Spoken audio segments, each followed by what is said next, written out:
rebels of various persuasions and a ruthless ISIS mini-state also involved. The United States is warning Moscow of a possible confrontation. Let's turn to our Pentagon correspondent, Barbara Starr. She's getting more information. What are you learning, Barbara? Wolf, look, the U.S. has been surprised by Russia before. Just recall the Russian takeover of Crimea. This time, the Pentagon, the State Department, taking no chances, wanting no surprises. They are urgently trying to figure out how far Moscow will go to protect its interests in Syria.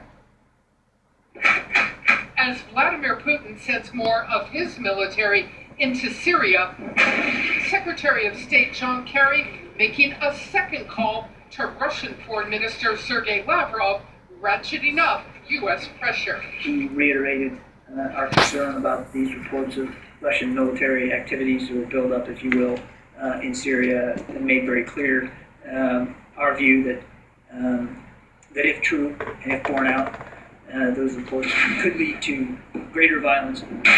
Russia doesn't appear to be backing down. 2 Russian amphibious ships have unloaded gear. U.S. satellites have seen more than 100 Russian naval infantry troops on the ground, the equivalent of U.S. Marines, and dozens of vehicles. Russia claims it's all aimed at fighting terrorism. There are Russian military experts in Syria who are instructing the Syrians on the use of military systems being delivered.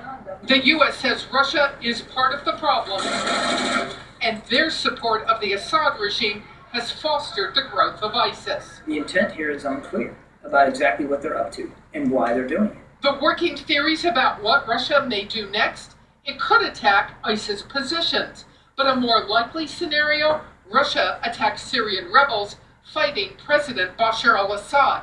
That could clear the way for Russia to control what happens if Assad falls. For now, the U.S. is trying to shut down Russian air routes. Initially, the Antonov cargo planes flew from Russia across the Black Sea, Bulgaria and Greece, the Mediterranean, and into Syria. But Bulgaria and Greece will no longer let Russia use their airspace.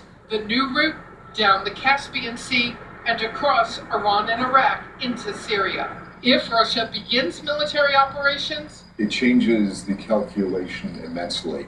It not only would cause potential conflicts in the sky between Allied air forces, coalition air forces going after the ISIS targets that are in that area, but it could also risk a confrontation between the Russian forces and the coalition forces. Now, U.S. intelligence satellites are keeping a very sharp eye on Russian airfields and ports, watching carefully to see what the Russians may load up next and ship to Syria. The big concern, Wolf, obviously, is if the Russians move in with fighter jets and begin their own airstrikes. That could provide even more unsettled atmosphere in this region and lead to even more violence. Wolf? All right, Barbara, thanks very much. Very disturbing report indeed. Coming